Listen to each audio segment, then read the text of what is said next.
राधे राधे। जय श्री कृष्णा भक्तों, आप सभी का स्वागत है मेरी आज की इस वीडियो में। आज की वीडियो में हम निर्जला एकादशी व्रत की कथा, निर्जला एकादशी का इतिहास, इसके पीछे कौन सी पौराणिक इतिहास है और इसका क्या महत्व है, और साथ ही इस उपवास में हमें कौन सी बातों का ध्यान रखना चाहिए, ये सब पूरी जानकारी आप सभी को आज की इस वीडियो में मिलेंगी। इसलिए वीडियो को शुरू से अंत तक ज़रूर देखें। निर्जला एकादशी का व्रत ज्येष्ठ मास के शुक्ल पक्ष की एकादशी तिथि को किया जाता है। हिंदू धर्म में एकादशी व्रत का मात्र धार्मिक महत्व नहीं है, यह व्रत मानसिक एवं शारीरिक स्वास्थ्य के लिए भी बहुत महत्वपूर्ण है। एकादशी का व्रत भगवान विष्णु की आराधना को समर्पित होता है। इस एकादशी का व्रत करके श्रद्धा और सामर्थ्य के अनुसार दान करना चाहिए। इस दिन विधि पूर्वक जल कलश का दान करने वालों को पूरे साल की एकादशियों का फल मिलता है। इस प्रकार जो इस पवित्र एकादशी का व्रत करता है वह समस्त पापों से मुक्त हो जाता है। इस एकादशी के पीछे कौन सा इतिहास है, चलिए उसका भी हम चर्चा करते हैं। एक बार बहुभोजी भीमसेन ने व्यास जी के मुख से प्रत्येक एकादशी को निराहार रहने का नियम सुनकर विनम्र भाव से निवेदन किया कि हे महाराज, मुझसे कोई व्रत नहीं किया जाता है, दिन भर बड़ी तीव्र क्षुधा बनी रहती है, अतः आप कोई ऐसा उपाय बताइए जिसके प्रभाव से स्वतः ही मुझे सद्गति प्राप्त हो जाए। तब व्यास जी ने कहा कि तुमसे वर्ष भर की संपूर्ण एकादशी नहीं हो सकती हैं, तो केवल एक निर्जला एकादशी कर लो, इसी से तुम्हें साल भर की एकादशी करने के समान फल प्राप्त होगा। तब भीमसेन ने वैसा ही किया और स्वर्ग को गए। इसलिए इस एकादशी को भीमसेनी एकादशी के नाम से भी जाना जाता है। अब बात करते हैं कि निर्जला एकादशी का महत्व क्या है। निर्जला यानी यह व्रत बिना जल ग्रहण किए और उपवास रखकर किया जाता है, इसलिए यह व्रत कठिन तप और साधना के समान महत्व रखता है। किंतु पंचांग के अनुसार वृषभ और मिथुन संक्रांति के बीच शुक्ल पक्ष की एकादशी निर्जला एकादशी कहलाती है। इस व्रत को भीमसेन एकादशी या पांडव एकादशी के नाम से भी जाना जाता है। पौराणिक मान्यता है कि 5 पांडवों में एक भीमसेन ने इस व्रत का पालन किया था और बैकुंठ को गए थे, इसलिए इसका नाम भीमसेनी एकादशी भी रखा गया। सिर्फ निर्जला एकादशी का व्रत कर लेने से अधिक मास की 2 एकादशियों सहित साल की संपूर्ण एकादशियों का फल इससे प्राप्त हो जाता है। जहाँ साल भर की अन्य एकादशी व्रत में आहार संयम का महत्व है, वहीं पर निर्जला एकादशी के दिन आहार के साथ साथ जल का भी संयम जरूरी है। इस व्रत में जल ग्रहण नहीं किया जाता, यानी निर्जल रहकर व्रत का पालन किया जाता है। यह व्रत मन को संयम सिखाता है और शरीर को नई ऊर्जा देता है। यह व्रत पुरुष और महिला दोनों ही कर सकते हैं, इस व्रत का विधान है। अब बात करते हैं कि इस दिन हमें कौन कौन सी बातों का ध्यान रखना चाहिए। इस दिन हमें पवित्रीकरण के समय जब आचमन के अलावा अगले दिन सूर्योदय तक पानी नहीं पीना है। हमें दिन भर कम बोलना चाहिए और हो सके तो मौन रहने की कोशिश करनी चाहिए। दिन में हमें सोना नहीं चाहिए, ब्रह्मचर्य का पालन करना चाहिए। झूठ न बोलें, मिथ्या वचन न बोलें, गुस्सा और विवाद न करें। इस दिन हमें ओम नमो भगवते वासुदेवाय के मंत्र का जाप करना है या फिर विष्णु सहस्त्र नाम का भी पाठ करना चाहिए। हमें इस दिन सात्विक भोजन, इस दिन हमें भगवान की भक्ति करनी चाहिए और प्रभु का सुमिरन करना चाहिए। अब हम आज की इस निर्जला एकादशी की जो व्रत कथा है उसका श्रवण करेंगे। जब वेद व्यास जी ने पांडवों को चारों पुरुषार्थ धर्म, अर्थ, काम और मोक्ष देने वाली एकादशी व्रत का संकल्प कराया था, तब युधिष्ठिर ने कहा, जनार्दन, ज्येष्ठ मास के शुक्ल पक्ष में जो एकादशी पड़ती है, कृपा उसका वर्णन कीजिए। भगवान कृष्ण ने कहा, हे राजन, इसका वर्णन परम धर्मात्मा व्यास जी करेंगे, क्योंकि ये संपूर्ण शास्त्रों के तत्वज्ञ और वेद वेदांगों के पारंगत विद्वान हैं।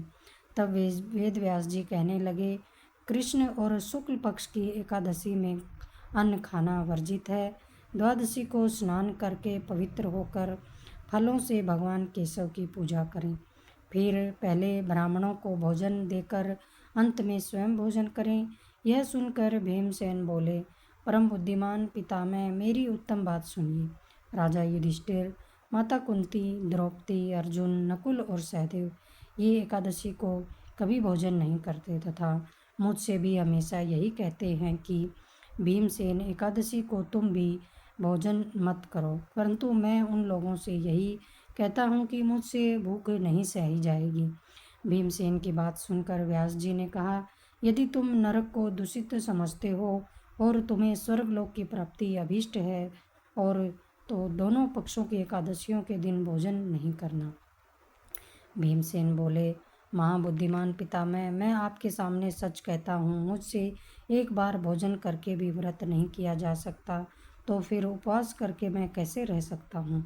मेरे उदर में वृक्क नामक अग्नि सदा प्रज्वलित रहती है, अतः जब मैं बहुत अधिक खाता हूँ तभी यह शांत होती है। इसलिए महामुनि, मैं पूरे वर्ष भर में केवल एक ही उपवास कर सकता हूँ, जिससे स्वर्ग की प्राप्ति सुलभ हो तथा जिसके करने से मैं कल्याण का भागी हो जाऊं। ऐसा कोई एक व्रत निश्चय करके मुझे बताएं, मैं उसका यथोचित रूप से पालन करूंगा। व्यास जी ने कहा, भीम, ज्येष्ठ मास में सूर्य वृषभ राशि पर हो या फिर मिथुन राशि पर, शुक्ल पक्ष में जो एकादशी हो उसका यत्न पूर्वक निर्जल व्रत करो। केवल कुल्ला या आचमन करने के लिए मुख में जल डाल सकते हो, उसको छोड़कर किसी प्रकार का जल विद्वान पुरुष मुख में न डाले, अन्यथा व्रत भंग हो जाता है। एकादशी को सूर्योदय से लेकर दूसरे दिन के सूर्योदय तक मनुष्य जल का त्याग करे तो यह व्रत पूर्ण होता है।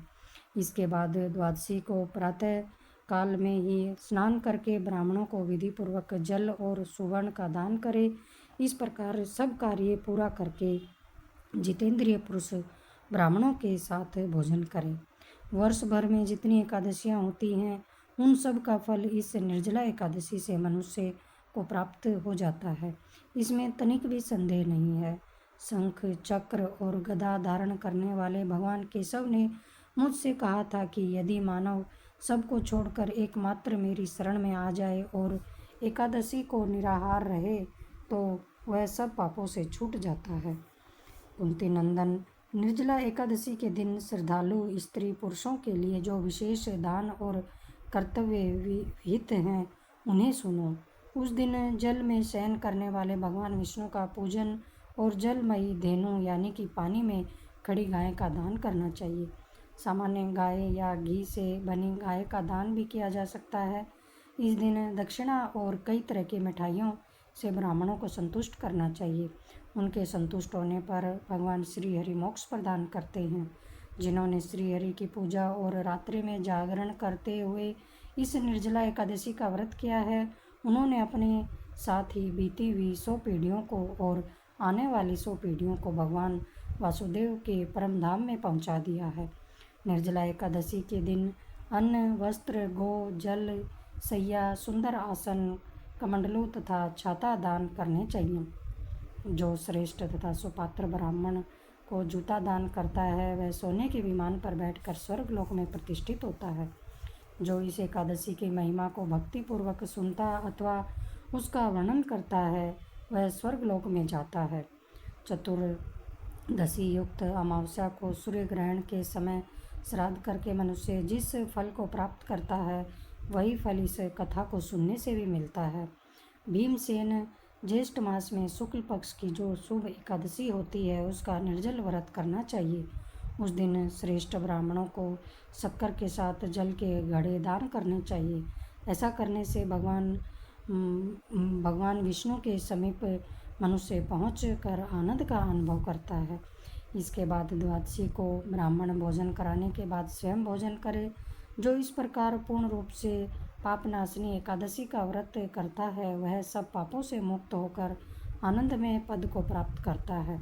यह सुनकर भीमसेन ने भी इस शुभ एकादशी का व्रत किया और वैकुंठ लोक को गया। आप सभी को यह पूरी जानकारी कैसी लगी? आज की कथा सुनने में आप सबको कितना आनंद आया? आप सबको कैसा लगा? ये सब आप मुझे कमेंट करके ज़रूर बताएं। जय श्री कृष्णा, राधे राधे।